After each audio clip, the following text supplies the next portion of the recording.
tema de vocês. Eu dei uma olhada e falando bastante acerca de reino de Deus, né? Falando sobre reino de Deus. E então eu relacionei essa apresentação à lição de vocês. Então eu peguei trechos da lição e fui relacionando com aquilo que a gente vai abordar, para a gente ver, a gente perceber que como representantes do reino de Deus, como integrantes do reino de Deus, nós estamos em antagonismo a certas forças que estão presentes na atualidade. Eu estou falando de forças no sentido espiritual, mas eu estou falando também de forças políticas, tá certo? E de forças ideológicas que estão permeando a sociedade da atualidade. Você vê ela se manifestar em várias áreas, em vários setores, na cultura, na mídia de modo geral, na música, na telenovela, nos filmes, nas manifestações, tá certo? Nas exigências que são feitas hoje por diferentes demandas que surgem. Então você tem, através dessas diversas manifestações, a forma de perceber como essa ideologia cresceu, como ela tomou, tá certo? Esse quadro, né? Como ela tomou esses diferentes locais de atuação e como ela está em oposição, em aberta, em franca oposição ao reino de Deus ao qual integramos. Então a questão relacionada especificamente à lição de vocês é entender o que é ser reino de Deus. Reino de Deus extrapola o denominacionalismo, por exemplo. Extrapola a questão denominacional de Assembleia de Deus, Batista, Cristã, tá certo? Presbiteriana. Isso é relevante como igreja local, é relevante como o local onde você congrega, as pessoas com quem você interage, é o hall de membros onde você está integrado. Mas isso não é a totalidade do reino de Deus. Então a primeira consciência que a gente começa a desenvolver é que nós mesmo, em diferentes agremiações ou agregamentos de pessoas, nós somos todos integrantes de um reino, e este reino é o reino de Deus. Essa igreja é a igreja de Cristo, tá certo? A igreja que é o corpo de Cristo. A cabeça é ele e o corpo somos nós. E esse corpo integrado por diferentes membros que estão espalhados em denominações diferentes, desde que estejam andando conforme a sã doutrina, tá? Então a gente vai construir esse entendimento. Somos reino de Deus. Como reino de Deus, temos que ter essa consciência amplificada, de não ficar somente restrito à denominação, entender que nós, juntamente com outros, estão servindo ao mesmo Deus, ao mesmo Senhor, e estão em oposição, em antagonismo a essas ideologias que estão presentes na sociedade, na faculdade, na escola. Então você vê uma abordagem de um professor de geografia. Quando estava fazendo aí meu ensino médio, o primeiro contato que eu tive com a ideologia marxista foi através da escola, através de uma professora de geografia que tinha assim ela de fato tinha uma atuação militante, no sentido de não permitir qualquer outro tipo de colocação, mas se impor a sua narrativa, independentemente de comprovação, de fatos. Ela impõe a sua narrativa. As coisas aconteceram assim e você, como aluno, se sente acuado. Você não se sente capacitado e nem apoiado por outras pessoas que não querem comprar essa briga. Então você tem que engolir aquela narrativa, tá certo? Numa aula de geografia, numa aula de biologia, tá certo? Tratando de evolucionismo como uma doutrina e não como uma teoria, como uma possibilidade, tá, senhor? Tudo bem? E você, diante dessas narrativas, o que você faz? Você meio que faz ali uma diplomacia, né? Você faz de conta que aquilo é verdadeiro, é real, você para si mesmo rejeita, mas para se manter dentro do status quo, né, para não ser rejeitado pelo grupo, você meio que consente, né, você tolera aquelas situações. Então, posteriormente, quando eu fiz pedagogia, eu comecei a fazer pela Magister, lá na Zona Sul, e eu não tinha ideia do que era marxismo cultural, nem nada disso, eu não ia interessado, o interesse era zero por esse tipo de coisa. E aí eu comecei a ver assim, como os professores trabalhavam as matérias, e como eles apresentavam a pedagogia do oprimido de Paulo Freire. E eu vi ali o que era a primeira manifestação de idolatria. Tinha uma professora que, aliás, era muito legal, ajudava muito a gente. Só que ela, diante da imagem de Paulo Freire, só faltava ela dobrar os joelhos e adorar. Mas ela abraçava, ela beijava, ela colocava o cara no céu. Então, assim, quando você olha para essas manifestações, você percebe que a coisa está além de uma política. A coisa está além de um partidarismo. Por mais que eles não admitam, é uma religião. É a religião deles, tá? É a fé deles. São os dogmas deles, tá certo? O capital, o materialismo histórico, são as suas doutrinas. O seu Deus é Karl Marx. A sua fé é o materialismo histórico, tá certo? Então, por meio dessas coisas. Pode ser, tudo bem? Fica à vontade. Ih, vai precisar de cadeira, hein? Por meio dessas situações, você vai começando a ter a real dimensão com o que você está interagindo. Você não é simplesmente, eu defendo uma linha mais central, mais direita, mais esquerda, e a pessoa vai contra-argumentando sobre prós e contras. Não é somente uma questão de argumentos e contra-argumentos. É uma questão de que quando você se opõe a determinadas ideologias, como o marxismo, você ganha a partir de agora um inimigo. Você ganha a partir de agora não alguém que vai debater com você, mas alguém que vai tentar te destruir. Se ele não conseguir te destruir com argumentos, ele vai te destruir num ataque ad hominem. Ele vai tentar destruir você, tentar idiotizar você, dizer que você é tapado, você é idiota, estúpido, porque ele não tolera a possibilidade de uma outra ideia, de uma outra verdade, de uma outra realidade, senão essa, tá certo? Do marxismo no qual ele está imerso. Então, quando a gente começa a pesquisar melhor isso aqui, claro que eu fiz uma pesquisa parcial para poder montar a aula. Isso aqui eu estou continuando ainda o trabalho de pesquisa. Então, algum material que eu recomendo, eu até trouxe aqui para mostrar, alguns livros que são fundamentais, né, para você começar a arranhar a superfície dessa pesquisa, né? Sagrada Escritura para todas as coisas, né, para todo o tempo. Mas isso aqui, Contra a Idolatria do Estado. Recomendo a todos. Isso aqui de Franklin Ferreira.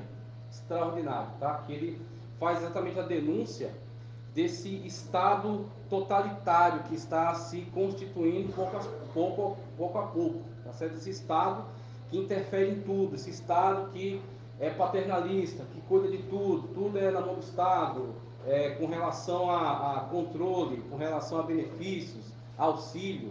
Então, ele vai fazer essa denúncia contra a idolatria do Estado de Franklin Ferreira. Outro que eu recomendo, esse aqui, Esse aqui, ele explode a sua mente quando você começa a ler esse livro. E quando eu tive contato com esse livro, na faculdade de pedagogia, um professor de antropologia. E assim, ele falava desse livro com uma empolgação que eu achei estranha do professor. Ele fez o máximo que pôde para incentivar a sala a ter contato com essa literatura aqui, com esse livro. 1984, de George Orwell. Esse George Orwell é um pseudônimo. O nome é Eric Arthur Blair, de 1903 a 1950. Ele foi comunista, então ele entende essa ideologia por dentro, e ele viu muito dessas guerras na época, dessas guerras civis da Espanha, inclusive. E ele, a partir do que ele viu, ele construiu então essa narrativa, que é um romance, só que é um romance que inclui muitos aspectos do que ele estava observando desse totalitarismo que estava se levantando. Então ele pega os elementos principais desse totalitarismo e inclui aqui nesse romance. Então esse romance, ele é de um mundo pós-guerra, onde esse governo totalitário chega ao poder, o mundo está dividido em alguns blocos, e dentro desse bloco onde ele está inserido, ele apresenta para nós algumas coisas bem assustadoras para a época dele, mas que são muito reais para nós. Por exemplo, existe um tal de Ministério da Verdade. O que é o Ministério da Verdade? É um setor onde, inclusive, o principal personagem aqui trabalha, e ele é encarregado de receber os jornais, revistas, livros, onde havia os fatos históricos que haviam ocorrido normalmente, e ele vai reescrever a história. Então ele quer remover uma pessoa, não, essa pessoa estava lá, mas a gente repudiou, então vai tirar a foto dele, vai recortar. vai reescrever os fatos. Foram assim, mas agora serão contados de outra maneira. Então, tudo isso que ele coloca aqui, de fato, ocorreu ao longo da história, chamado desconstrucionismo, tá? Outra coisa, Ministério do Amor, tem aqui, e tem um outro ministério, eu não vou lembrar agora, faz um tempinho que eu li, mas assim, ele mostra como a outra questão que ele coloca, outra ferramenta, que é a ferramenta de linguagem. Ele chama de nove língua. Esse nove língua, o que ele apresenta para nós? Ele fala que esse governo totalitário removeu certas palavras do vocabulário, para que as pessoas não conseguissem se expressar num sentido de denunciar ou de demonstrar certos sentimentos, tá certo? Então ele remove, tais palavras estão proibidas. E quando ele remove essas palavras, quem as pronunciar é rapidamente capturado e preso. E aí eu pergunto para vocês, o que é o nove línguas se não politicamente correto? Politicamente correto é uma forma de mordaça, para que você fique bem com o status quo, você não seja rejeitado pelo grupo, não seja denunciado como homofóbico, não seja denunciado como preconceituoso ou que tenha discurso de ódio. Você então se obriga a não denunciar certas práticas. Você se obriga a não se opor a certos comportamentos. A galera de todos, né? Exatamente, meninos, todos, né? E por aí vai. Então é o nove língua sendo realizado diante de nós. Então quando você olha para as situações, é imprescindível essa leitura aqui. 1984, George Orwell. Outra coisa é isso aqui, ó, a estratégia, que é tratando exatamente desse grande plano, dessas ONGs que têm apoiado esses movimentos LGBT e qual é o seu intuito. Porque uma coisa que eu vi nas palestras que eu assisti para montar o material, você tem que fazer uma diferenciação entre homossexual e homossexualismo. Então existem homossexuais e nem todos os homossexuais que existem são engajados na doutrina, tá certo? Na doutrinação do homossexualismo, tá certo? Ou no ativistas LGBT. Então muitos deles não concordam com as iniciativas políticas de destruição da família, de subversão, tá certo? Do status quo. Nem todos eles estão engajados nessa mesma linha de pensamento, mesmo eles sendo homossexuais. Então, se chega um homossexual na igreja, qual é o nosso comportamento em relação a ele? É de acolhimento? É de ajuda? É de sinceridade na abordagem para demonstrar qual é a verdade da palavra de Deus? Ou será que nós, infelizmente, não estamos prontos para começar a virar esse jogo, começar a dar um tipo de ajuda, um tipo de auxílio, para que ele possa, então, perceber que o homossexualismo, como outros pecados, são todos pecados. O homossexualismo não é mais pecado do que o adultério, não é mais pecado do que promiscuidade, pornéia, tá? Então, quando a gente olha para essa questão, não é que existe uma perseguição contra o homossexualismo, é que existe uma oposição ao pecado. Porque o pecado do homossexual, ele é tão condenável quanto o pecado do heterossexual que trai a sua esposa. Todos precisam se arrepender. Exatamente. Ou do heterossexual que comete um tipo de pornografia, ou tipo de promiscuidade. São todos condenáveis. E a igreja não está especificamente contra o homossexual, mas está contra o pecado, onde ele se manifeste. Corrupção e por aí vai, onde ele se manifeste. Então, eles querem pegar esta pauta e elevá-la e colocar no centro, como se toda a questão da igreja fosse perseguir gays.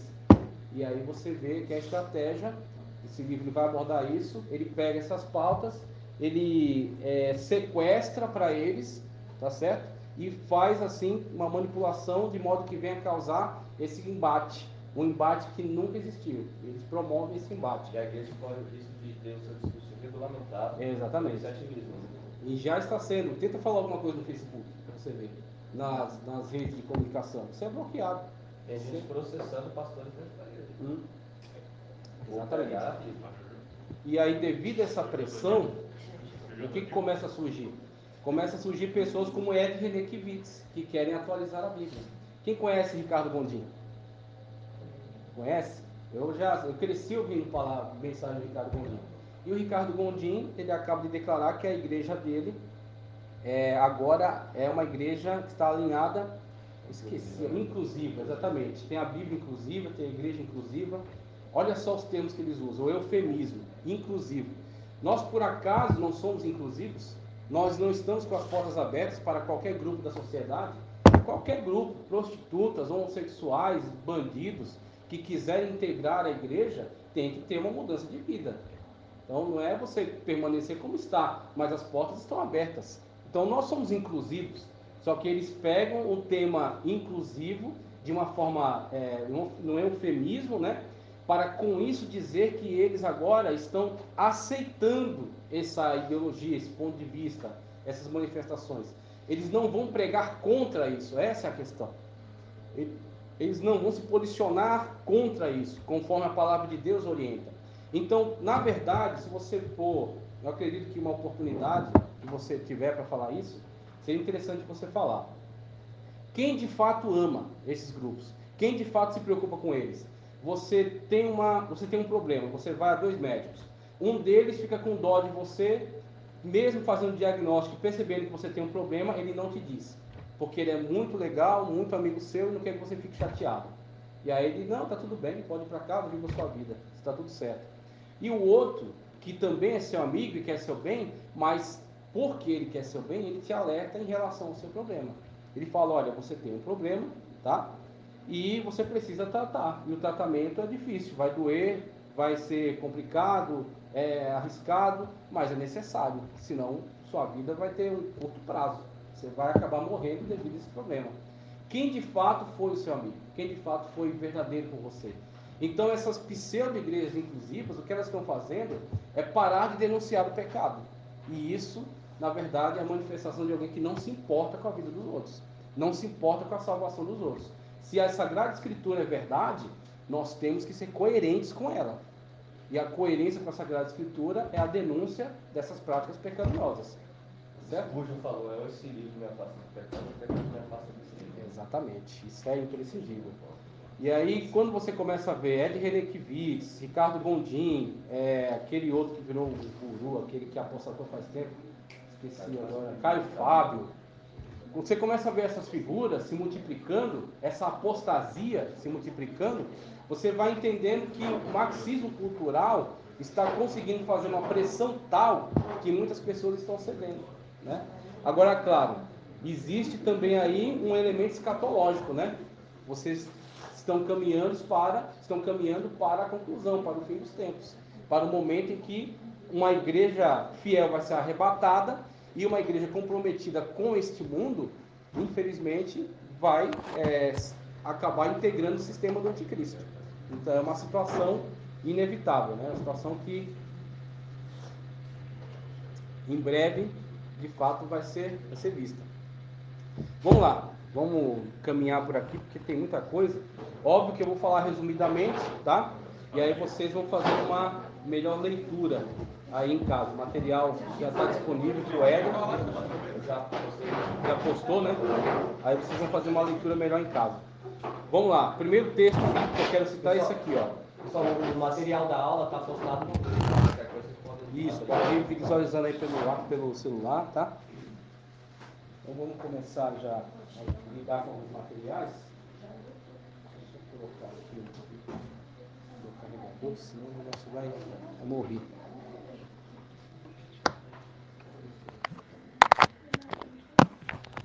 Texto de Colossenses 2, 1 ao 10 nos diz o seguinte, ó: porque quero que saibais quão grande combate tenho por vós. Essa é a postura do apologista.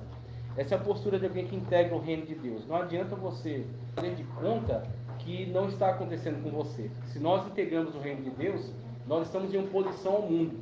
Se nós estamos em oposição ao mundo, certamente nós vamos ter combates. E esses combates vão se dar em diversas áreas. No trabalho, na faculdade, na família, no meio social. Em algum momento você vai ser combatido, né, por essas ideias. Com grande combate tenho por vós, e pelos que estão em Laodiceia, e por quantos não viram meu rosto em carne, para que os seus corações sejam consolados, e estejam unidos em amor, enriquecidos na plenitude da inteligência, para conhecimento do mistério de Deus, Cristo, em quem estão escondidos todos os tesouros da sabedoria e da ciência. Interessante, né? E digo isto para que ninguém vos engane. Olha, aqui para mim é a cereja do bolo. Para que ninguém vos engane com palavras persuasivas. E essa persuasão realizadas por essas filosofias é extraordinária. Essas filosofias, elas se propagaram porque, em certo sentido, elas têm uma coerência, tá? Elas prometem algo que é interessante, elas prometem algo que é cativador, que acaba trazendo pessoas, né, aglutinando pessoas em torno dela. Então, essa persuasão foi observada por Paulo. Na época de Paulo, ele já tinha embates com escolas de filosofia, os estoicos, epicureus, que eram também persuasivos no seu convencimento. Então, Paulo já havia observado esse tipo de ação do pensador, do filósofo, tá certo? Do influenciador, que consegue persuadir, que tem bons argumentos em algumas situações irrefutáveis, porque muitas das vezes ele não tem nenhuma dificuldade em usar algo que é antagônico ao que ele defende, ao que ele vive. Então, muitas das vezes, esses pensadores, esses formadores de opinião, na teoria, eles colocam algo que não é praticado por eles na vida real. Então, muito do que acontece dentro do marxismo é isso. São muitas verdades, muitos slogans, propagandas, que são colocados como forma de atrair a atenção, de cativar o público, tá? Então, eles cativam o público com essas promessas, tá certo? E por meio desse público que se reúne, ele vai agora manipulando. Então, é essa persuasão que Paulo observou. E é exatamente isso que é o risco que se apresenta para nós. Quando a gente começa a ser exposto a esses ambientes, a gente tem que tomar cuidado. Não é só o que ele está dizendo, é o porquê ele está dizendo, tá certo? E onde ele quer chegar com isso. Tentar observar quais são a intencionalidade que está por trás desse discurso de persuasão. Porque, ainda que esteja ausente quanto ao corpo, contudo em espírito estou convosco, regozijando-me e vendo a vossa ordem e a firmeza da vossa fé em Cristo.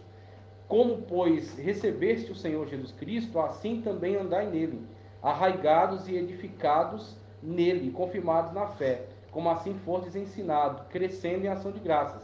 E aqui eu grifei, tendo cuidado para que ninguém vos faça presa sua. Esse aqui é um termo bastante educado para falar acerca de idiotas úteis. Então, faça presa sua. Você percebeu a construção da linguagem? O que vem a ser alguém ser feito presa de alguém? Senão alguém que foi engodado por uma ideia persuasiva, que não é verdadeira, que nunca se concretiza, mas que atrai a atenção, que prende a pessoa. Ela fica presa na utopia. Essa que é a grande questão do marxismo. Existe um paraíso marxista que é relatado no Manifesto Comunista, tá? Manifesto do Comunismo, Karl Marx e Engels, onde as pessoas vão trabalhar poucas horas por dia, elas vão poder desempenhar diversas atividades que ela quiser. Um dia ela escreve, outro dia ela trabalha na fábrica, outro dia ela pesca, e as mulheres e os homens não terão um compromisso fiel, matrimonial, que cada um vai fazer o que quiser do seu corpo, da sua vida, tá certo? Os bens serão coletivos, serão de todo mundo, ninguém tem propriedade privada, tá ok? Então esse é o paraíso comunista, essa é a utopia comunista, tá certo? Que foi alimentada através do Manifesto Comunista e depois do livro Origem da Família, Propriedade Privada do Estado, de Engels. Então os dois começaram com essa primeira proposta. E aí, para a concretização disso, o que ele vai descrever, né? O que ele vai asseverar? Para que a gente chegue no paraíso comunista, nessa utopia, nós temos primeiro que travar uma batalha, uma guerra. Que guerra é essa? O antagonismo entre o proletariado e a burguesia. O antagonismo entre as forças da população, da sociedade, que estão libertas da religião, e os religiosos. O antagonismo entre os colonizados e os colonizadores. Em tudo o marxismo vê antagonismo. Em tudo ele vê mulher e homem, muito bem. Luta de classes. Então tudo isso são classes. Exatamente, negros e brancos. Aí você vê o Black Lives Matter. A questão é, existem necessidades e causas negras reais? Sim, existem. Mas como obter sucesso, tá certo? Como é que os negros vão conseguir uma colocação social? Através de subsídio do governo ou através de um crescimento e uma integração na sociedade. E aí, achei muito interessante uma entrevista de Morgan Freeman. Um judeu estava entrevistando ele, o entrevistador era judeu, e ele usou essa questão, falando sobre Dia dos Negros, do Dia da Consciência Negra e tudo mais. E aí ele perguntou para o entrevistador: você tem um Dia da Consciência judaico, alguma coisa assim? Ele falou: não há um Dia da Consciência judaica. Aí ele falou: pois é isso que eu quero. Enquanto você tiver essas questões, Dia da Consciência Negra, cotas raciais, esse tipo de coisa, você está dizendo que existe uma parcela da sociedade que não tem capacidade de alcançar, tá certo, esses meios, de chegar a uma ascensão social, por crescimento, por mérito. Você precisa sempre estar resolvendo uma dívida histórica, tá certo? Ou favorecendo de alguma maneira, criando cotas. E essas cotas, elas têm o pretexto de resolver um problema de preconceito, de desfavorecimento histórico. Só que elas ficam sempre ressuscitando essa questão. Então ele fala, não é a questão de o Dia da Consciência Negra, mas sim o dia de você pensar, mas sim a situação de você pensar, não olhar mais e não julgar mais as pessoas por cor da pele, se elas são brancas ou pretas ou vermelhas ou amarelas, mas sim se elas são cidadãs, se elas são honestas, se elas são competentes no que fazem, e parar de fazer essa distinção de cor, essa distinção étnica, tá certo? E começar a olhar para a pessoa, começar a olhar para o valor intrínseco do ser humano. Então o Morgan Freeman para mim foi espetacular, porque ele foi no âmago da questão. Então um grupo político, tá certo? Enviesado, eles precisam de uma causa, eles precisam agitar o quadro político. E para isso eles vão pescar demandas. Qual é a demanda? Dos negros? Então vamos lá, vamos organizar, vamos fazer uma passeata, tem que quebrar mesmo, tem que ir para cima, tem que arrombar lojas. Então, o que ele faz com isso? Ele se mantém sempre no centro da ação, dominando a ação, controlando os marionetes. A ideia então não seria o ser humano em si, mas sim o voto do ser humano. Vai ser sequestrado como pauta política. A pauta política foi sequestrada para ele, porque ele está no centro da ação. Se o Estado realmente se preocupasse com essa questão, faria o quê? Uma cota social e falasse, espera aí, todo mundo vai ter oportunidades de igualdade. Então, assim, a questão financeira é a que a gente vai, todo mundo tem problema nessa área. Então é o seguinte, brancos e negros, o que a gente faz? Exatamente, não criar oportunidades e não criar cotas raciais, colocando uma raça dentro de um gueto. Olha, essa cota é para esse grupo. Por quê? Esse grupo é diferente dos outros. Então, você está criando essa diferença, você está sustentando essa diferença. Agora, como você falou, cotas para necessitados. Então você não tem a mesma condição social daquele grupo, então você vai ser ajudado para que você possa ter uma situação equânime de oportunidades. O governo tem que oportunizar, não tem que sustentar. Ele não quer resolver a causa, tipo, vamos investir na educação de base para todos. Não, ele precisa dessas pautas. Sempre no centro da ação, controlando, né, dessa forma. Então Paulo já havia percebido isso. Tende cuidado para que ninguém vos faça presa sua.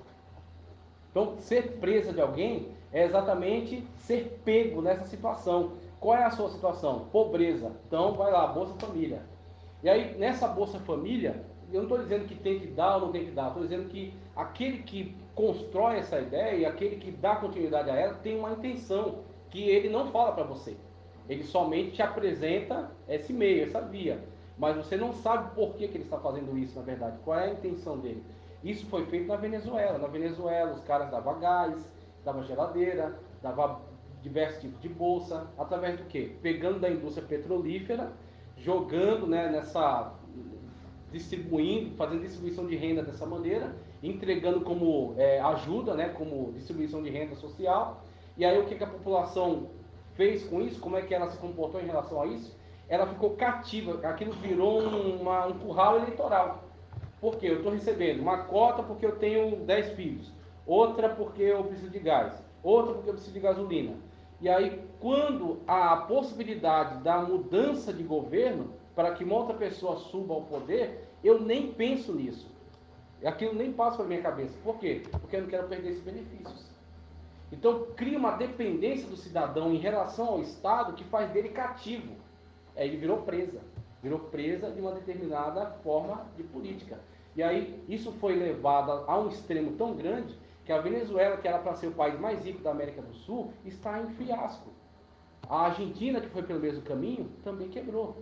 Então, todos os países que entram por esse assistencialismo, porque o cara começa a pegar dos meios de produção petrolífera, daqui a pouco não consegue mais cobrir, porque tem muito vazamento de corrupção e tudo mais. Aí o que ele faz? Vai estatizar as empresas. A primeira empresa que você estatizou, as outras caem fora. Você acha que o cara vai manter o capital dele ali, sendo que ali é um país arriscado, ele pode perder as empresas?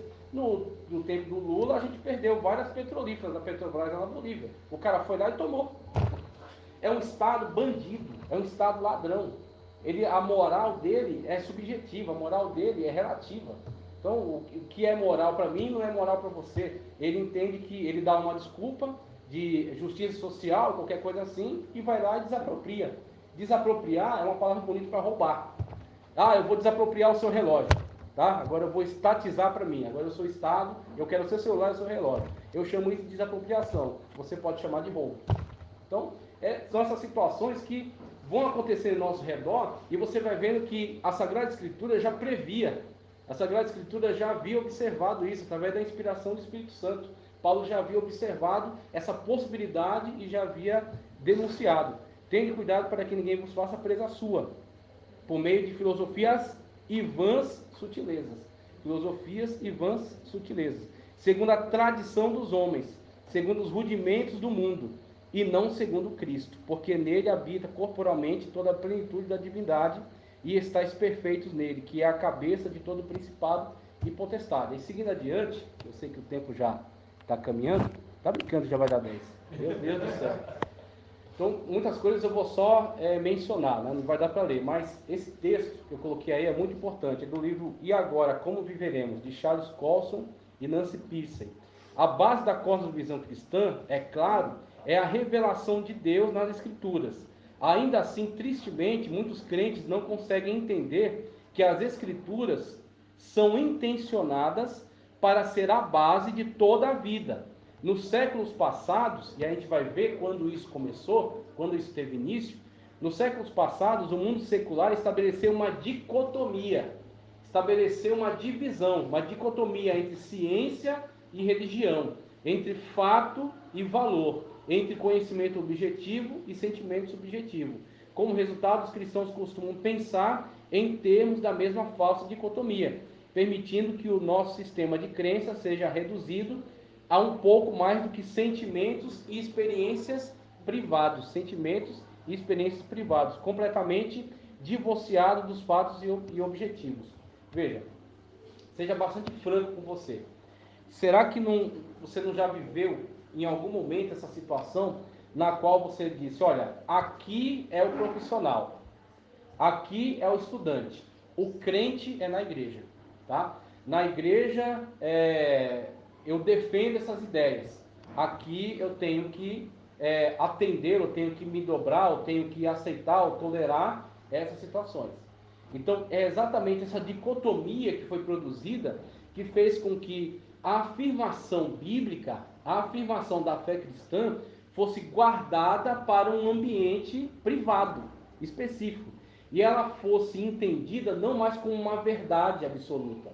Inclusive, outro livro que eu recomendo, Verdade Absoluta, de Nancy Pearcey, que ela examina essa questão.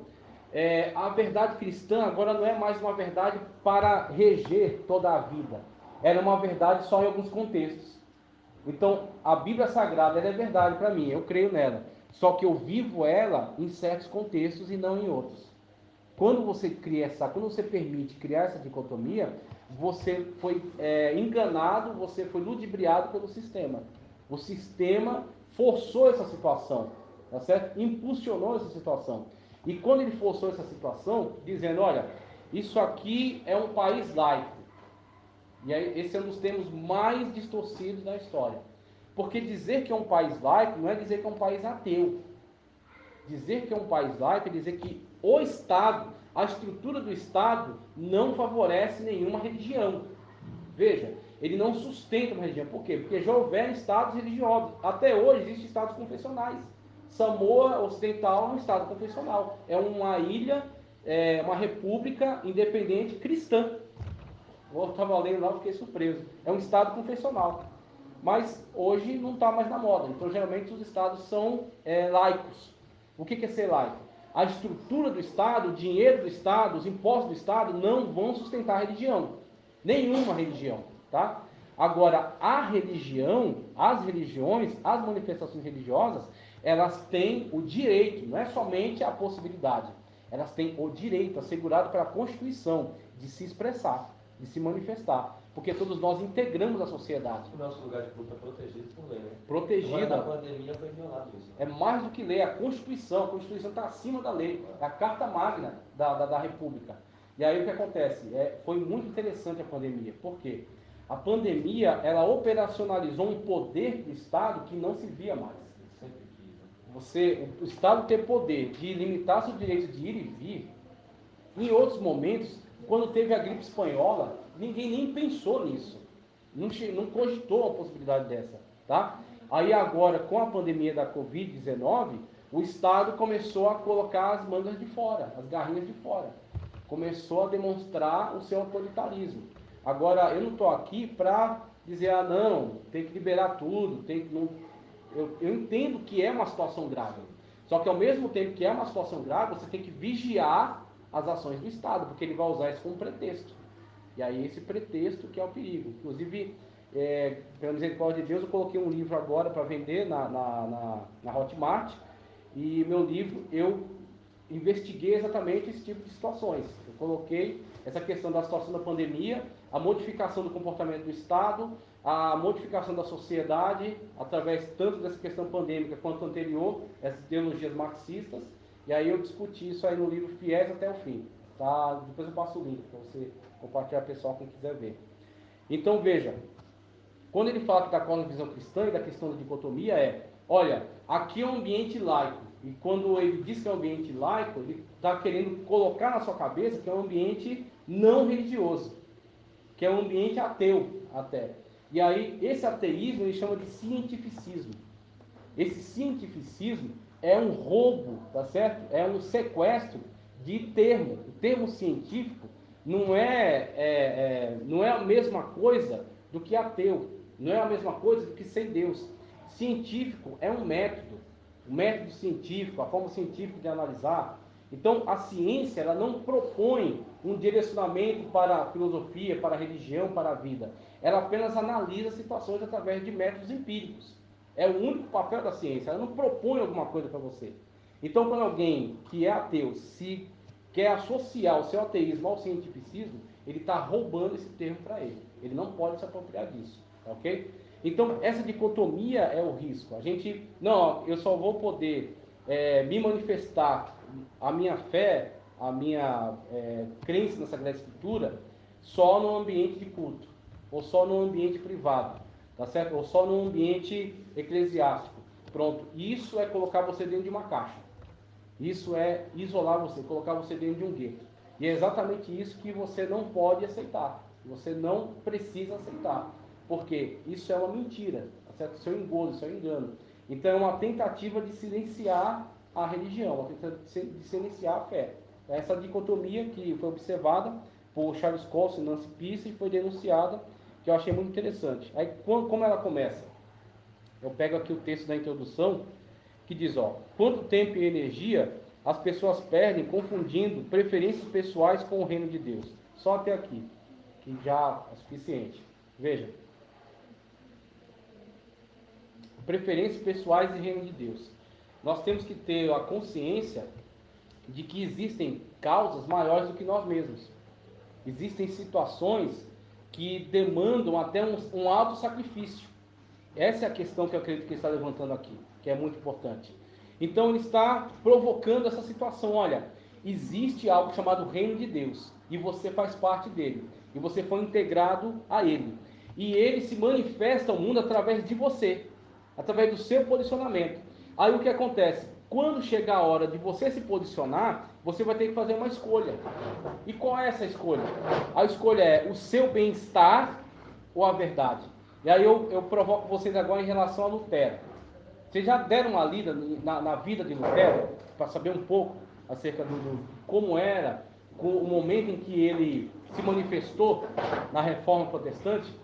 Lutero era um cara formado em filosofia, ele ia estudar direito, mas desistiu do direito, formado em teologia, ele era padre, né, era da ordem agostiniana, pregava, tá certo? Ensinava na igreja, dirigia as missas, ensinava na Universidade de Wittenberg, que acabava de ser fundada por Frederico III da Saxônia. Então, quer dizer, o cara tinha um status quo extraordinário. A vida dele estava muito boa, estava muito tranquila. Só que o que acontece? Ele teve um contato com a verdade. Lendo as Escrituras, examinando as Escrituras, ele foi provocado, ele foi confrontado com a palavra que dizia, né, Paulo? O justo viverá da fé. Então, quando ele é confrontado com essa verdade de que o justo viverá pela fé, ele não conseguiu mais tolerar, ele não conseguiu mais fechar os olhos para a situação das indulgências. Vamos lá. Ele não conseguiu mais, seja bem-vindo, não conseguiu mais fechar os olhos para a situação das indulgências. Por quê? Ele recebia na paróquia dele as pessoas para se confessar, e o que as pessoas colocavam para ele? Olha, eu comprei ali com o Johann Tetzel uma indulgência prévia, porque eu pretendo adulterar.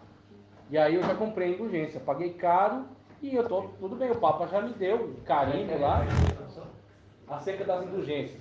Então o Lutero, o que despertou mesmo a fúria dele?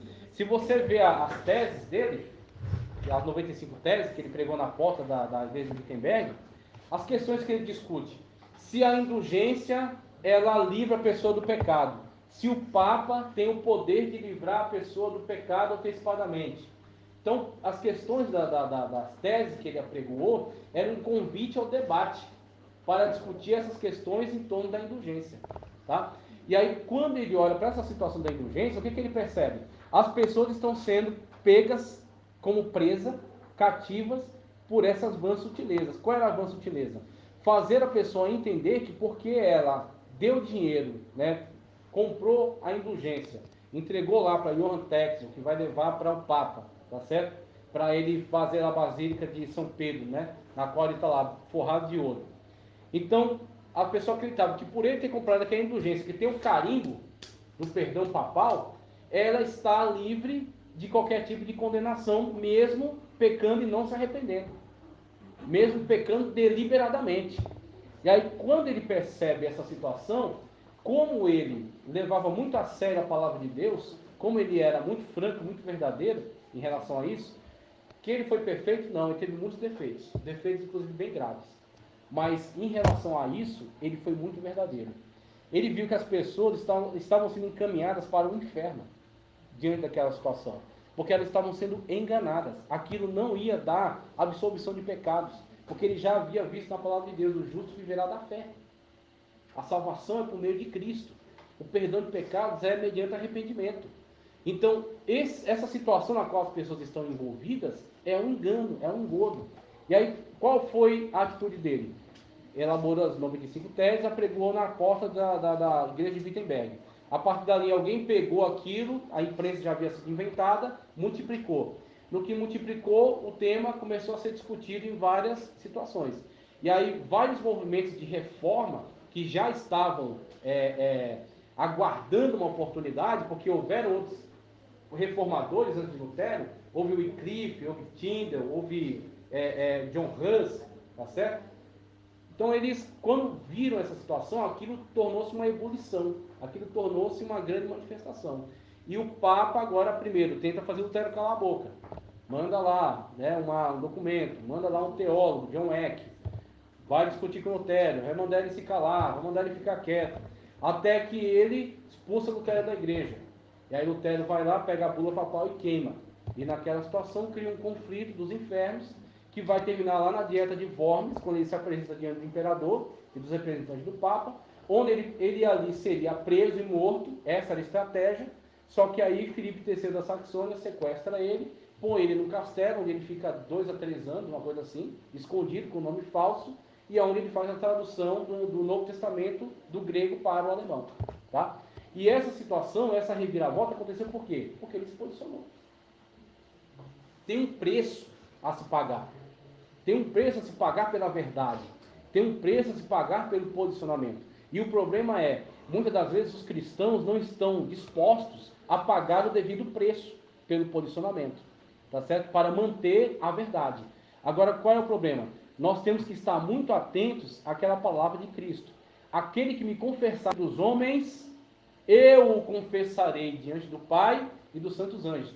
Mas quem me negar, eu acho impressionante a pedagogia de Cristo. A pedagogia de Cristo não é a pedagogia construtivista de hoje. Cristo diz assim, olha, não temais aqueles que podem matar o seu corpo, né? Enfiar uma bala em você, ou uma faca, ou te matar de alguma maneira. Eu vou te dizer quem você tem que temer. Temei antes aquele que pode matar o corpo e lançar a alma no inferno. Então ele fala, você está com medo deles? Você está com medo desses revolucionários, esses gritadores, esses manifestantes? Está com medo deles? Não, querido, eu vou te dizer de quem você tem que ter medo. Você tem que ter temor de Deus. Então, não é a questão que Cristo coloca é muito realista. Não é que você não vai ter medo. Não é que você não vai ficar constrangido. Não é que você não vai ser humilhado. Você vai ser humilhado. Você vai ficar constrangido. Você vai ter medo. Só que é melhor você ter medo de Deus do que dessas pessoas. Por quê? Elas podem até te matar, mas o céu está garantido para você. Porque as moradas celestiais Ele preparou para nós. Tá certo? Então, diante disso, o que ele diz? Olha, não temais quando fores levados diante dos juízes, dos príncipes, das audiências, porque naquela mesma hora o Espírito Santo vai te dar aquilo que você deve falar. Não é questão de teologia, nem de filosofia, é questão de testemunho. O Espírito Santo de Deus vai te dar coragem, vai te dar capacidade para testificar, para eliminar essa dicotomia que foi causada na filosofia, na história, tá certo? E que fez com que a religião fosse guardada dentro dos seus templos. Que ela não se expressasse, né? Que ela não denunciasse os enganos, as mentiras, que tem levado a sociedade para o buraco. Tá? Então, por que você vê o crescimento assustador disso aí? Porque você vê o encolhimento do posicionamento cristão. Só pode ser isso. Por quê? É ocupação de espaço, como diz Gramsci. Você só conquista o que você substitui. Não adianta você dizer, não, eu vou chegar ao poder por meio do voto. E daí? Você foi eleito. Mas sobre quem você governa? Qual é a ideologia das pessoas que você governa? Se as pessoas que você governa têm uma ideologia que é contra você, você não as governa. Elas não vão aceitar a sua autoridade. Elas não vão cumprir com as suas determinações. Porque a mente delas está tomada por uma outra ideia, que é contrária àquela que você quer desenvolver. Apesar desse cara ter umas ideias malignas, o cara é um gênio. É um gênio. E assim, ele... ainda bem que ele foi preso, porque ele ia fazer um estrago muito maior. Então, o Mussolini, aquele lixo humano, se alguma coisa que preste ele fez na vida, foi prender Antônio Gramsci. Só. O resto foi só a ladeira abaixo. Mas Antônio Gramsci, no cárcere, né, semelhante a Paulo, você vê que cada um tem seu apóstolo, né? Jesus tem os seus e Satanás também tem os dele. Então ele escreveu, o que ele escreveu tudo no cárcere. Os cadernos do cárcere, onde ele desenvolve exatamente essa nova guerra. Deixa eu entrar aqui no que eu quero passar para vocês. Vou ter que passar superficialmente, veja. Então tem essa situação que eu coloquei, tá certo? Não perder tempo em questões pessoais. Por quê? Existem questões maiores do que você, que é a questão do reino de Deus que está entre nós, cujo qual você é representante. Aonde você está, a maneira como você se comporta, as ideias que você defende, aquilo com que você concorda, às vezes não é a questão de você abrir a boca e fazer a defesa do comunismo, mas é a questão de você não se manifestar contra. O pessoal colocam lá e está tudo certo, tudo ok? Não, eu não concordo com essa porcaria não. Isso é um lixo. Onde é que se deu certo? Em nenhum lugar. Se você gosta do comunismo, vá para Cuba, vá para Venezuela, vá para a Coreia do Norte, se é tão maravilhoso, o paraíso, a utopia comunista, vá lá. Então, quando você olha para essas situações, você vê que é uma necessidade de um posicionamento. Por quê? Por Cristo. Posicionamento para que o nome de Cristo seja glorificado na nossa vida e a sociedade seja salva dessa armadilha. Tá certo? Eu falaria aí que tem questão espiritual envolvida. Sem dúvida, não é sem a dúvida, política sem dúvida. pela política. A gente trata das questões ideológicas, mas, como Paulo diz, nós temos discernimento. Então, quando você começa a ver a construção de ideias desses caras, as propostas, o comportamento, você vê que não é só um homem, é demoníaco, é satânico, tá certo? Inclusive, alguns biógrafos de Karl Marx afirmam que ele tinha um envolvimento com o satanismo. Existem alguns textos dele, que são poemas, uma coisa assim, falando sobre poderes do inferno que o inspiravam. Então ele, no começo, ele vem de uma matriz cristã, uma matriz ligada ao cristianismo, mas quando ele vai para a universidade, ele se desvia totalmente disso, e aí na universidade ele, não sei lá com o que ele teve contato, que ele se aproxima de um âmbito mais satanista mesmo, de um âmbito mais demoníaco. Então, ele não vai expressar isso nos seus livros, ele chama de materialismo científico, ele chama de dialética, só que por trás disso, nós sabemos quais são as influências, nós sabemos o que está direcionando, impulsionando. Então, conforme está na tela ali, qual é o começo de toda essa desgraça, né? Você vê, ó, dialética histórica e crítica da razão prática. Óbvio que eu não vou poder explicar isso aqui detalhadamente, mas o texto está aí para vocês. Mas com Kant, tá? Ainda em 1724, que era um iluminista. O que é ser um iluminista? Ser um iluminista, as correntes de filosofia que surgiram, né? Renascimento, os caras não querem mais saber da igreja, eles querem ir direto na fonte. Aristóteles, Platão, tal, e consultar direto na fonte. Então isso é o Renascimento.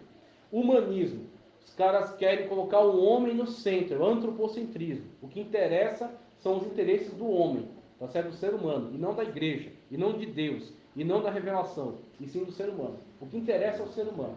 Então aí surge o humanismo. Iluminismo. No iluminismo, você tem um passo adiante. Você diz, olha, não somente o homem está no centro, mas o homem que é a luz. O iluminismo é isso. O homem é a luz para a humanidade, não a igreja, não a Bíblia, não Deus. É o homem que é a luz. Então, as luzes são quem? São Emmanuel Kant, tá certo? São aquele do empirismo, John Locke, tá certo? São essas figuras maravilhosas aí. O Chico Toicinho, né? O Francis Bacon. Então, esses caras são... ele foi pegar a terra e virou Francis Bacon e tal, mas é Chico Toicinho, conhecido. Então, esses caras são a luz para a humanidade. E é o que esse iluminado do Emmanuel Kant me faz? Ele diz que o pensamento humano, ele diz que ele não consegue apreender a verdade.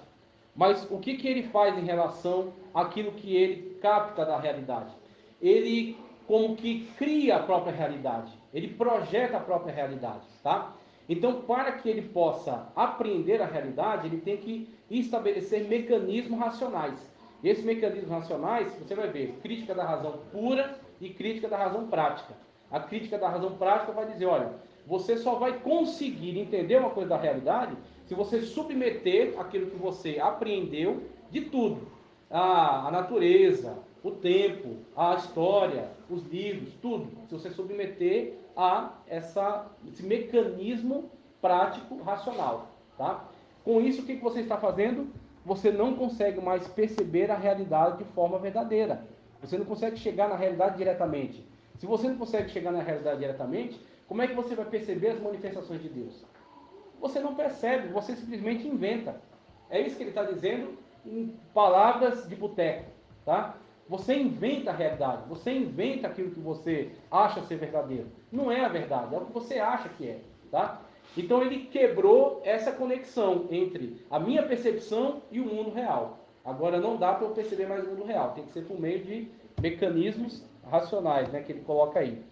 E esses mecanismos racionais devido a todo o processo histórico no qual ele está incluído, do iluminismo. Então, não é mais fé, não é mais sobrenatural, não existe Deus, tá? O que existe é o empírico. O que é o empírico? Aquilo que eu posso provar. Eu pego isso aqui, eu derreto e eu digo, tem tanto de petróleo, tem tanto de silicone, tem tanto disso, tanto daquilo. Pronto, isso é empírico. E Deus? Como é que eu derreto Deus e analiso? Não, eu não tenho... O cientista vai dizer, Deus não existe, eu não consigo analisar. O agnóstico vai dizer, eu não sei se tem Deus ou se não tem, eu não consigo saber acerca dele, com um mecanismo científico, tá? E aí, quando você começa a colocar essas questões, você começa a separar cada vez mais a dicotomia. Você começa a colocar a religião e a fé dentro de um quarto fechado. Fala, isso é uma coisa metafísica, isso não tem como ser analisado, isso não tem como ser entendido, tá? E aí as pessoas começam, quando entram pelo meio científico, começam a se submeter a essas técnicas, submeter a esses postulados. Então ele diz, olha, aquilo que eu entendo de Deus, na verdade, é uma construção minha. Isso é loucura da minha cabeça. E aí, depois dessa situação da crítica da razão prática de Hegel, de Kant, vem Hegel com a chamada dialética histórica. O que é essa dialética histórica? Falando em palavras bem, claras. A dialética histórica é o seguinte: o Hegel, ele era na verdade um panteísta, tá? Ele entendia, não existe um Deus pessoal, tá? Pai de nosso Senhor Jesus Cristo, que enviou o Senhor Jesus Cristo à Terra para encarnar e manifestar a Deus, de modo que Filipe disse: Senhor, mostra-nos o Pai. Jesus disse: ô Zé Mané, quem está comigo, quem me vê, vê o Pai. Porque foi isso que Jesus disse para ele, em palavras de português atual, tá? NTLH, nova tradução linguagem de hoje. É isso, Zé Mané, quem me vê, vê o Pai. Não se ligou ainda? Está comigo há tanto tempo e ainda não acordou? É esse tipo de bronca que Jesus deu em Filipe na situação. Então veja, é um antagonismo muito claro. Bíblia Sagrada, Jesus Cristo. É possível conhecer Deus através da natureza, até Paulo disse, eles ficam indesculpáveis, porque o que há de se conhecer de Deus está manifesto. Aí Kant diz, não dá, porque o que eu vejo não é bem assim. Eu vi o gato, mas eu acho que não é um gato, eu não sei se é um gato, talvez não seja um gato. Então, vira uma bagunça, vira um inferno. Porque a pessoa, mesmo que ela veja, mesmo que ela pegue, mesmo que ela coma, ela diz, eu não sei o que é, pode ser que esteja errado. Então, cria sempre essa dúvida, cria sempre essa lacuna, entre o ser e a realidade. Então, quando chega essa situação, o Hegel vai aproveitar. Vai pegar e falar, olha, então a questão é a seguinte, como é que a gente vai chegar na verdade? A gente vai dizer que existe a minha verdade, que é a minha apreensão sobre as coisas. E existe a própria verdade em si, tá? O que a coisa é de fato. Então você vai ter a minha tese sobre a realidade, você vai ter a antítese da minha tese, que é a própria realidade em si. E aí eu vou tirar a síntese. E a síntese vai ser a realidade possível, aquilo que eu consegui aprender. Tese, antítese, síntese. Tese, antítese, síntese. É sempre esse movimento para chegar até a verdade. Tá ok? Então, com esse movimento, você vê. O cara, ele não está mais preocupado em chegar diretamente à verdade. Ele só quer, primeiro, enxergar que tudo existe no antagonismo. Hegel, como eu falei, ele era panteísta. Ele entende que a realidade é impulsionada por um espírito superior. E esse espírito superior é impessoal. É uma força. Já viu aquela frase que a força esteja com você? Ó, panteísmo sendo passado, sendo diluído dentro do que? De um programa, de um seriado, sei lá, um filme, sei lá quem foi esse negócio. Então, Star Wars, super conhecido. Então, que a força esteja com você, que a força esteja com você, é um saco. Então, o que acontece? As pessoas começam a comer isso sem saber o que é. De onde veio? Que a força esteja com você foi um panteísta analisando a realidade, dizendo que não existe um Deus pessoal, que não enviou um filho para se manifestar, mas que é uma força só, uma energia, é a força da bateria, da pilha, que vai empurrando as coisas. E conforme ele vai empurrando a realidade, a gente vai capturando a realidade, aquilo que a gente consegue. Aí a gente vai fazer uma síntese entre o que eu consigo entender, o que ela é, para que tire uma tese, uma antítese, para que tire uma síntese. Então, nessa realidade, que ele chama de dialética, você tem uma nova forma de você ler todos os fatos históricos. Você lê todos os fatos históricos dizendo que tudo está em oposição. Tudo está em oposição. Então, Hegel criou esse negócio, dessa oposição entre as coisas, dessa dicotomia. Tá? E aí, quem vai aproveitar esse negócio de uma forma extraordinária? Karl Marx. Nosso querido amigo de todo o tempo, Karl Marx. Uma coisa interessante que eu coloquei, que vocês vão ver, eu peguei essa dialética de Hegel e eu fiz a leitura de Gênesis na situação da queda, do pecado. O diabo foi que usou a dialética no primeiro momento, ele só não deu nome. Aí Hegel, depois, inspirado por ele, pegou esse negócio e aplicou na filosofia. O diabo, através da serpente, diz o seguinte: o que Deus disse? Não vai comer de nenhuma fruta? Você percebeu que ele distorceu aquilo que Deus colocou. Deus disse, não, comereis de tudo menos essa. Ele inverte. Não comereis de nenhuma, é uma provocação que ele está fazendo. Como é que a mulher responde? Não, a gente só não pode comer nem tocar nessa. Esse tocar foi acréscimo dela. tá? E aí, ó, não pode nem comer nem tocar nessa. Por quê? Se comer, morrereis. E aí vem a síntese colocada por ele de uma forma brilhante. Não morrereis. O que você diz no primeiro momento, né? Não pode comer de nenhuma? A mulher diz, não pode comer dessa. Por quê? Porque morrereis. Aí ele tira a síntese, não morrereis. E a síntese está completamente em oposição à primeira proposição de Deus. Se comer, morre. Então você tem tese, antítese e síntese. Tese, antítese e síntese. Esse é o movimento que Karl Marx vai fazer para analisar o quê? A realidade. Ele analisa a realidade a partir desse movimento. Existe em todas as coisas uma tese, uma antítese, e a gente tira a síntese. Tá? O negro e o branco, tese e antítese. Qual será a síntese disso? Um governo totalitário que controla todo mundo. O proletário e o burguês, tese e antítese. Qual é a dominação dos meios de produção? Tá certo? Para universalizar tudo. Ninguém tem propriedade privada. Então você sempre tira, você coloca dois grupos da sociedade em oposição. Eles estão totalmente em oposição? Nem sempre. Muitas das vezes eles têm alguns problemas, mas não é uma oposição de tal maneira que chegue a causar uma revolução. Se eu disser para vocês, a maior frustração do comunismo, a maior frustração deles é que a revolução que eles previam não aconteceu. Essa é a maior frustração. Surge Karl Marx, começa a desenvolver teoria do materialismo histórico, que ele vai ler em toda a história essa oposição. Então essa oposição existe em todos os dados da natureza, tá? E o Capital, que é onde ele vai a estrutura econômica para capturar os meios de produção, criar a ditadura do proletariado e mudar a sociedade, até chegar no paraíso comunista, a utopia comunista. A utopia comunista, eu posso desenhar ela para você como um burro, alguém em cima dele com uma vara, com uma cenoura lá na frente. Ele pensa que vai chegar na cenoura, e ele caminha. Só que quem está no controle dela é quem está em cima dele. Então quem está em cima do burro, e o burro é a sociedade, são esses líderes comunistas. A cenoura é a utopia, e o burro vai caminhando pensando que vai chegar nela, só que nunca chega. Tá certo? Por quê? Aquele que está no controle dela não deixa ele chegar. E aí você tem essa situação onde Karl Marx coloca as coisas dessa maneira, o socialismo cresce, se torna um movimento internacional, colocando sempre em oposição os trabalhadores contra a burguesia, as demandas sociais da época, que no primeiro momento eram todas voltadas para a economia. A economia era a grande coisa dele. Ele dizia, tudo vai ser alterado por meio da economia, uma vez que capturarmos os meios de produção, criar a ditadura do proletariado, um governo provisório, que depois vai ser diluído e as pessoas vão viver nessa coisa maravilhosa.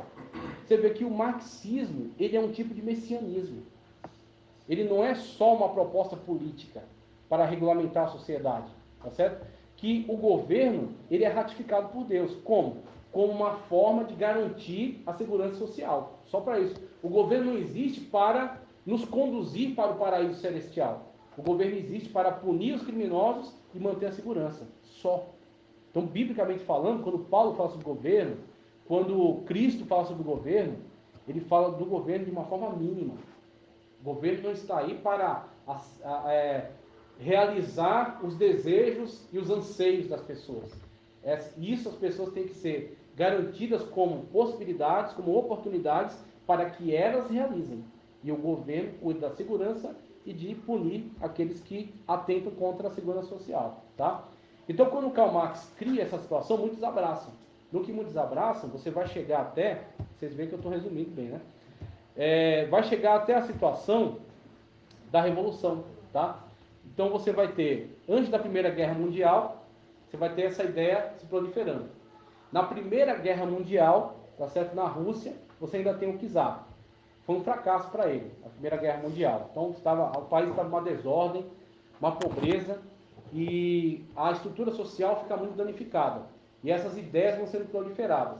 Até que um camarada chamado Ilyich Lenin, abraçando essas ideias marxistas, que nem era dele, era do irmão dele, que era advogado, estava estudando advocacia, na verdade, já estava engajado nessa ideia comunista, nessa ideia revolucionária, tá?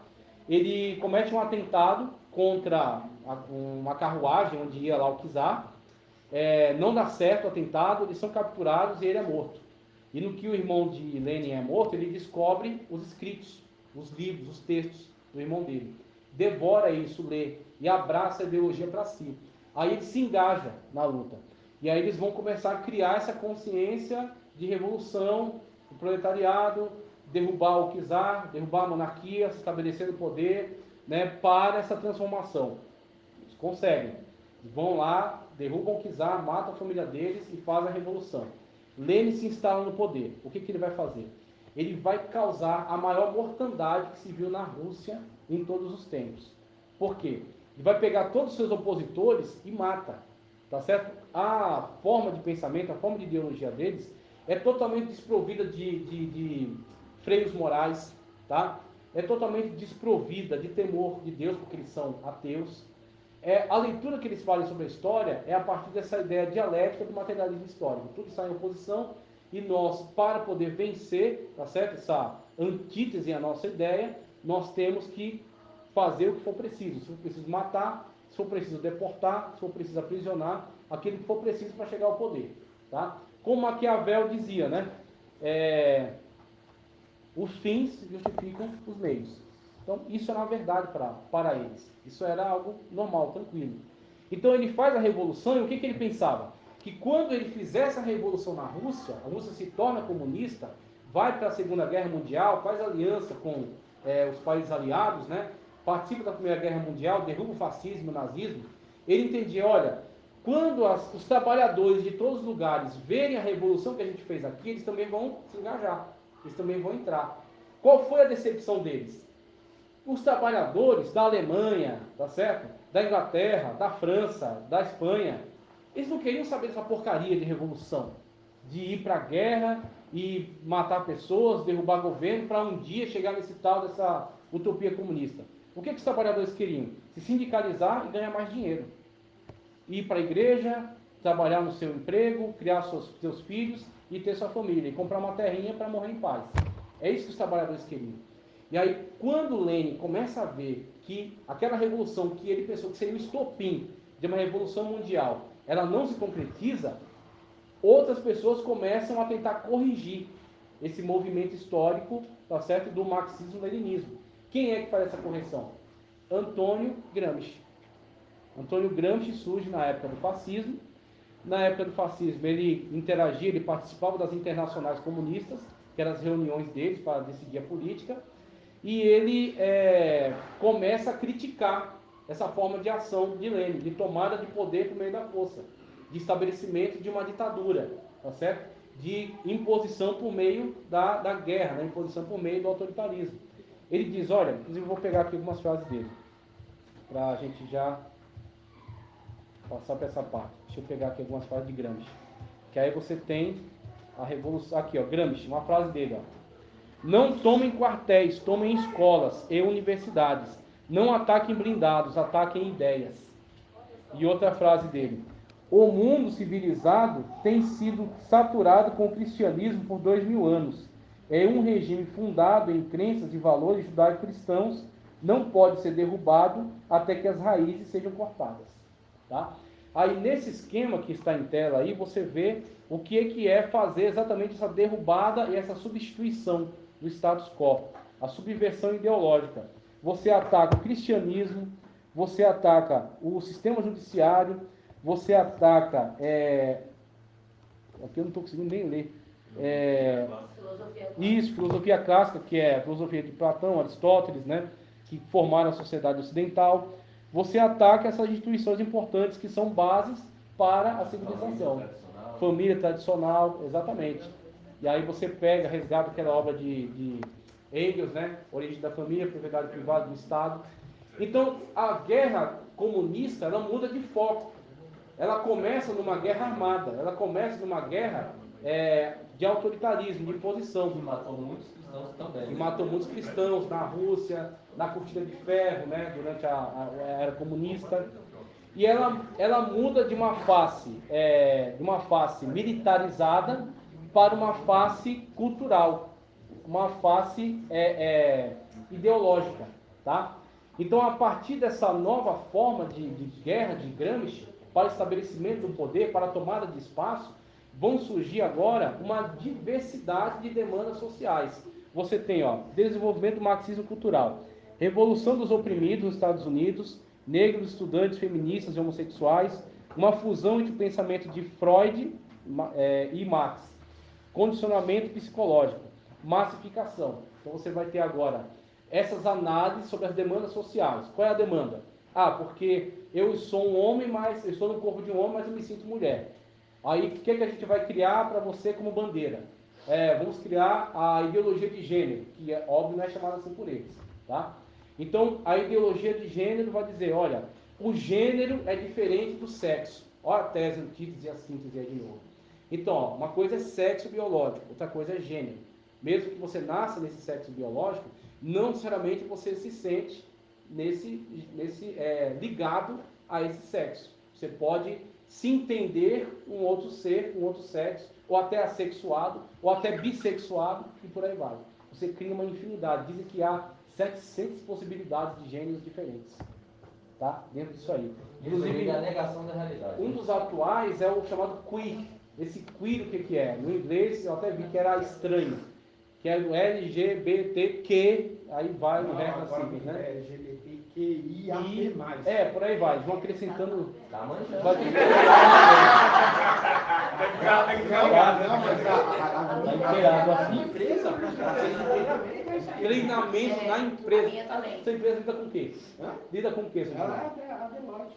Meu Deus. Ela é contabilidade financeira. Contabilidade. O que isso tem a ver com demandas? E aí agora eles estão esse negócio que é all-in, que é inclusivo. All-in inclusivo. Tem que incluir todo mundo, aí coloca lá umas frasezinhas pra você não falar, porque senão é homofobia. Tem um manual Aqui, ó, agora. manual. Tem um manual. Eu trabalho agora numa empresa que não tem mais banheiro feminino e masculino. Tá É brincando. banheiro unissex. Isso Eu chegou tava mesmo? falando pra Esther. Eu não estava acreditando que isso tinha chegado dessa maneira. E eu não posso Aí até mais treinar. chamar nem por ele e nem por ela. Isso, Tem que ser no também neutro. tem que ser no neutro. E quando for agradecer, é obrigado. A todos. Não, obrigado a todos. A todos, a chavinha, falar No Isso aí é nosso infernal. não estão colocando Não pode mais. Isso, por exemplo, a diretora, o corpo de diretor, falar de diretores. Tem que Não, falar não pode no falar de neutro. diretores. Tem que ser a diretoria. Neutro, Neutro, né? coisa Neutro. E tem um problema também, tem um manual de lá são 200 funcionários. Então cada funcionário tem o seu nome, seu sobrenome, seu pronome e como você gostaria ou como você gosta de ser tratado. Caramba. Então, pra eu não errar com ninguém, eu falo tu, entendeu? Eu tô tipo, Sim. tu Tô vai, uma boa tu quer via. almoçar. O pronome Sim. culto, né? Entendeu? Linguagem culta. Inclusive, hoje em dia, se você for pegar qualquer coisa que você fosse inscrever, até em concurso, o único que não tem é o militar, né? Sim, Será? sim. Enem, SISU, ProUni, eles perguntam se você é masculino, feminino e um terceiro. Terceiro. Sempre tem um terceiro. Eu não É. me identifico por nenhum, não estou afim de falar o que eu sou. Sim. Eu sou um terceiro, ou eu sou ambos, de tudo. O único que não tem Tem o- Você apoia a causa. Opa, já Agora, para ó, fazer a Agora verificação. o e-mail, na sua resposta, na sua assinatura de e-mail, tem a bandeira que você levanta.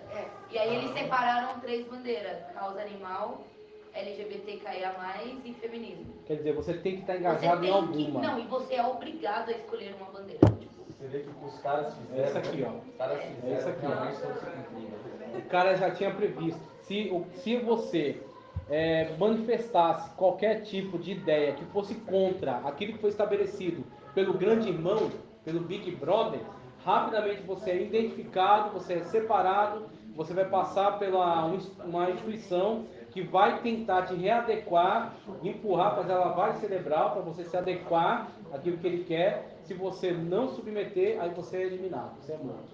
Então veja, já está muito mais avançado do que eu imaginava. Eu não pensava que isso estava literalmente, materialmente já sendo vivenciado. Vocês já estão vendo isso, tanto a Luana quanto você, desculpa o seu nome, Luiz. Então vocês já estão vendo literalmente isso sendo feito, sendo realizado.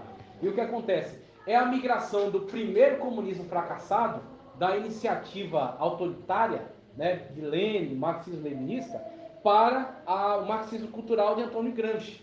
que começou com essa nova forma de ocupação de espaço, derrubando essas estruturas da sociedade e substituindo agora por uma visão diversificada, mas ambas, mesmo que ela tenha 1000 bandeiras, todas elas são contra o ponto de vista tradicional, são contra o ponto de vista cristão. Você pode defender qualquer coisa, menos cristianismo, tradicionalismo, tá certo? Isso está fora de cogitação. Não é incluído. E a desculpa Exatamente. é que o cristianismo em si, ele impede o direito do outro de se manifestar.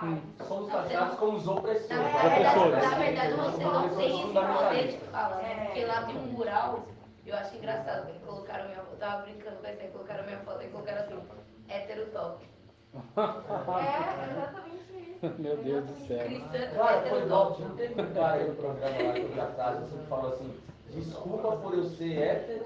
Nossa, foi, Ele falou, foi o mano, filme. como pode tomar uma coisa assim? Na outra edição ele falou assim, mas eu me considero hétero e eu sou top. Eu não ligo se vocês me chamarem disso. E Meu começaram a Deus. sacar ele. Como Mano, se como fosse. pode? O pessoal vai comprando essa ideia, né? Exatamente. Ah, Quando eu ouvi falar dessa frase dele, eu lembrei daquele meme onde você tem o macaco vai evoluindo, chega no ser humano, aí chega lá e fala, volta que deu tudo errado. Exatamente. Foi o fim, aquele foi o fim, foi o fracasso da masculinidade. Né? Então, o patriarcado está totalmente destruído com aquela situação do Fiuk. Pessoal, óbvio que eu não consegui passar tudo aqui, o tempo já foi, né? Então eu quero caminhar para uma conclusão, tá? Então a gente percebeu a mudança, né, do marxismo-leninista para essa ideia gramsciana, né, do marxismo cultural e as expressões do marxismo cultural que vocês têm visto aí, né, na realidade de vocês. E esse marxismo cultural, como é que ele operacionaliza na sociedade? Por meio das ONGs. E a Luana acabou de me dar aí a cereja do bolo, que é a situação na qual é impossível você não ser engajado. E aí você vê as diversos tentáculos, né, por meio do qual o marxismo cultural se expressa politicamente, tá certo? Nas instituições de governo, na educação. Né? Acho uma coisa interessante também falar. Eu sou redatora e eu escrevo para vários conteúdos. E tem um cliente meu que é o Chapéu Dourado, que todo mundo conhece. Ele é novo agora na mídia, todo mundo conhece ele por ser físico, né, um shop físico. Mas ele abriu online e eu só posso escrever texto agora no Neutro. Ah, meu Deus, situação difícil. Você está no seio da Babilônia. Então Eu falo obrigado. muito Daniel para você. Obrigado. Olhe muito para Daniel, porque é a sua situação. Tá vendo? Já aumentou aí, aí empurrar de lá. Já de cima. pensou? Com a paz do Senhor. É, mas o Senhor. Exatamente. Pessoal, antagonismo entre Karl Marx e Jesus Cristo, para a gente chegar ao ponto final. Quando a gente olha para essas situações, que inclusive foi ótima a contribuição que vocês deram, porque vocês mostraram isso na prática, né? Por isso que a gente afirma, mesmo que algum entenda como um discurso de ódio, paciência, entenda assim, ser comunista e cristão é quadrado redondo, tá? É você esperar a bola quadrada que o Kiko está esperando até hoje, que o Girafales nunca levou, porque ela nunca chegará, a bola quadrada, naquele tanto Professor, espera. mas e aquele grupo que a gente sabe que tem, que defende essas ideias e Aí você tem duas situações. Ou ele... missão integral, né? Missão integral, exatamente. Então, você primeiro teve essa aproximação entre marxismo cultural e religião. Inclusive o Lula disse que se não fosse aproximação, ele não teria chegado ao poder. Primeiro você tem a teologia da libertação. Você teve Leonardo Boff, que inclusive foi silenciado pelo Papa antigo, né, o Bento XVI. Mandou ele calar a boca, ele não falar em nome da igreja. Então, o que a teologia liberal fazia? Ela fazia a opção prioritária pelos pobres. O que é isso? Linguagem marxista, linguagem de antagonismo. Antagonismo entre pobres e ricos. Pronto. Quando você entrou nessa dialética, acabou-se o cristianismo. Você não está integrando as coisas. Você está buscando a revolução. Que eles entrem num combate, que eles façam o processo de tese e antítese para você fazer a síntese.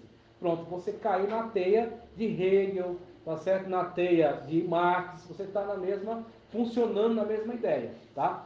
Inclusive, você começa a ver isso agora, primeiro foi teologia da libertação, agora certos meios evangélicos, óbvio que eles não iam deixar passar, né? Você tem hoje um meio evangélico crescendo absurdamente. Os caras não vão perder essa chance, né? Então o que você tem hoje? Tem uma tal de teologia pública, que eu não estudei muito sobre ela. Então o palestrante falou que no Paraná ela está forte lá. E tem a chamada missão integral. A missão integral, basicamente, é uma releitura da teologia da libertação na versão evangélica. Que a missão integral fala assim, olha, a igreja, ela olha para o indivíduo de forma integral. O que ele está querendo dizer com isso? Que a igreja tem que parar de se preocupar tanto em falar de pecado, em falar de discurso de ódio, tá? Os homossexuais têm que deixar de ser homossexuais, as prostitutas têm que deixar de ser prostitutas. Tem que colocar de lado, como o Rev Renekiewicz, né, pediu uma atualização. Então tem que deixar de lado isso e olhar para quê? Para as necessidades. Olha, você tem os oprimidos, você tem os pobres, né, são oprimidos pelos ricos, você tem os negros, que são oprimidos pelos brancos, tá? O racismo. Então, vai direcionando a igreja, olha, a gente tem um foco, qual é? Pregar a palavra de Deus a toda a humanidade. Denunciar o pecado onde se manifeste. Pecado de branco, pecado de preto, pecado de índio. Se descer um alienígena aqui, a gente vai denunciar o pecado dele também. Então o que acontece? O pecado onde se manifeste. Você abandona esse foco evangélico, esse foco cristocêntrico, tá? E você começa a direcionar a igreja para uma visão dialética. Não, um homem integral, o que é? O que ele precisa?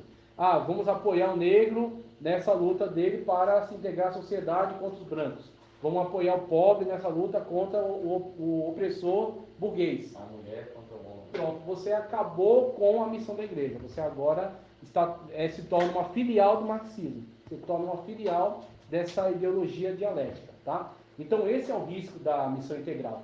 Por isso que tem que ser muito observado, tem que ser muito analisado certos autores que começam a colocar essa tendência, começa a utilizar essa linguagem, tá? Senão a gente acaba sendo pego nessa vã sutileza, né? Feitos como presa dessas ideologias. Pessoal, para fechar, antagonismo entre Karl Marx e Jesus Cristo. Veja, para Karl Marx não existe verdade absoluta, e sim processo dialético de tese, antítese e síntese. Não existe verdade absoluta. O que para um, por exemplo, propriedade privada, está na Bíblia. Deus estabeleceu, não roubar. Por quê? Porque alguém tem alguma coisa. Então você não pode roubar dele, isso que ele tem. Você deve trabalhar e conquistar o seu. Marx diz, não, ninguém é dono de nada, não existe propriedade privada. Você vai se apropriar. E a apropriação é um eufemismo para roubo. Tá? Por isso que você tem aqui no Brasil, estabelecimento, claro que está tudo para vocês aí. Você tem a Internacional Comunista vai parar suas atividades. Aí o que ele vai fazer? Vai diluir essa ação para vários meios dentro dos países. Aqui na América do Sul, Foro de São Paulo. Quem viu já um vídeo da entrevista do Boris Casoy, perguntando para o Lula sobre o Foro de São Paulo? Ele pergunta com um medo, desculpa por perguntar isso, é porque as pessoas falam que você está associado com o Fidel, com o Castro, lá com o outro que morreu, para fazer um tal de Foro de São Paulo. Aí o Lula, né? Não pergunte mais sobre isso, isso é uma bobagem, isso é teoria da conspiração e tal. E o que ele fez logo em seguida? Foi lá para a Argentina, fez a reunião, formou, né? Depois teve aqui também o Foro de São Paulo, organizou toda essa militância, depois fez também no Chile, e ele afirmou com todas as letras que todos aqueles que participaram daquela reunião futuramente serão presidentes comunistas dentro da América do Sul. Então você tem essa organização que está presente hoje, está atuando, e você tem hoje a grande disputa dela aqui, esse antagonismo, né, entre alguns presidentes que estão tentando chegar mais à direita e outros que querem puxar tudo para a esquerda. Inclusive, eu me assustei e eu não tinha essa noção, dessa dimensão, quando eu vi que foi governador de São Paulo, Alckmin, vice do Lula. Eu, antes que não conhecia essas jogadas políticas, eu entendia que Alckmin era uma opção ao Lula. Alckmin seria a direita ou centro, e Lula a esquerda. Todo mundo pensava. Exatamente. Aí o que é? O teatro das tesouras. O cara tem. Eles, o mesmo grupo ideológico, cria bolchevique e menchevique. cria um, vai trabalhar, vai ser o policial mau, um vai ser o opressor, vai ser o cara que quer fazer a revolução, e outro vai ser o cara legalzinho, não é bem por aí e tal, vou fazer uma coisa mais moderada. Mas os dois estão trabalhando na mesma empresa. Aí entra na lógica da Dilma, quem perder não vai perder nada. Né? Ela é filósofa. Na verdade, deveriam fazer um museu para ela. Porque, assim, é muito profundo. Ela está além. Quem perder, a gente vai ganhar. Ou seja, quem ganhar ou quem perder, vai todo mundo perder. Realmente, essa é a verdade absoluta. Veja, não existe verdade absoluta para Karl Marx. E o que Jesus Cristo diz? Eu sou o caminho, a verdade e a vida. Ninguém vem ao Pai senão por mim. Então, você tem antagonismo. O comunismo é a utopia de um mundo sem classe que será alcançado pelo conflito. Tese, antítese e síntese, né? Conflito de classes. Jesus Cristo, o reino de Deus já está entre nós. Não vai ser para o futuro, já está. Essa é a lição de hoje. Nós já estamos no reino de Deus, tá? Aquele que perseverar até o fim participará eternamente do reino que será estabelecido aqui na terra. Mas nós já estamos no reino de Deus. O reino de Deus já está entre nós. Marx, o comunismo domina os meios de produção e impõe sua ideologia pela força. Agora o Senhor Jesus Cristo, o Evangelho deve ser proclamado a todos, e os que crerem serão salvos e participarão do reino. Que coisa opressora, né? Nossa, discurso de ódio, né? Quem crer será salvo. Agora, ele é verdadeiro. Quem não crer será condenado. Ele não vai dourar a pílula. É a realidade. O comunismo falhou em sua tentativa de instigar o proletariado à revolução. É o que eu falei lá atrás. Lenin pôs fogo na coisa, né? Fogo no pavio. Ele pensou, o mundo inteiro vai pegar fogo. Quando ele viu, os trabalhadores não queriam saber de nada de revolução. Teve que alterar do marxismo-leninista para marxismo cultural de Gramsci, tá? Então, fracassaram. Um filho de carpinteiro e alguns pescadores levaram o evangelho a todo mundo. Você tem mais de 2000 anos, a maior religião, tá certo? E o cristianismo que formou o mundo ocidental, tá? Então, começou com quem? Um simples filho de carpinteiro, num país periférico, que nem saiu do seu país, e que chamou para ajudar ele pescadores e cobradores de impostos, né? Então você tem a eficácia do cristianismo, né? O comunismo, por meio do marxismo cultural, busca destruir a cultura ocidental. Agora, e o cristianismo? Em todos os lugares onde o evangelho foi pregado, trouxe progresso e desenvolvimento. Faça essa pesquisa. Veja, quais são os países mais ricos e desenvolvidos do mundo? Os países de matriz protestante. Ah, foi um acaso? Né? Max Weber, ele percebeu isso.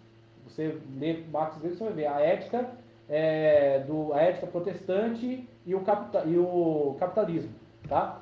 Ele percebeu que essa dinâmica protestante, tá certo? Reformada, de religião, fé, moral, família, trabalho, tudo isso cria uma nação desenvolvida. As nações mais desenvolvidas do mundo são de matriz protestante. Tá? O marxismo cultural se vale da promoção de causas diversas para manipulá-las. Aí você vê ONGs, né? o marxismo cultural de Gramsci, né? Diversas causas, aparelhamento político dessas causas, tudo isso aí. A Igreja de Cristo prega a mesma verdade há mais de 2000 anos e denuncia os pecados.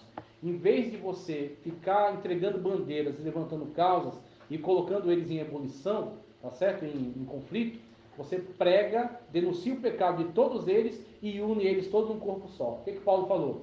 Onde não há judeu nem gentil, né? Não há circuncisão nem circuncisão, judeu nem gentil, servo ou livre, homem ou mulher, todos são um em Cristo. Enquanto um está criando 1 milhão de conflitos e de causas, o outro está destruindo os conflitos e criando união. Se você não conseguir ver isso, meu querido, então eu vou mandar você lá para algum psiquiatra, né, ou junguiano, ou... O marxismo cultural se vai dar... Assim, aqui já li. Ser marxista é negar a Deus, atribuir tudo à matéria e viver em prol de uma utopia, tá? Crer em Cristo é estabelecer uma comunhão com Deus e ser representante do seu reino no mundo. Eu agradeço a vocês pela paciência.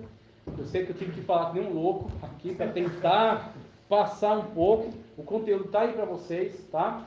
É uma coisa que, se a gente quisesse fazer legal, tinha que ser 2, 3 aulas, por aí vai. Mas pelo menos um básico, para você ter um relance disso aqui. Compre esses livros, adquira, tá? E vá se inteirando disso aí, tá? 1934, George Orwell, é o primeiro.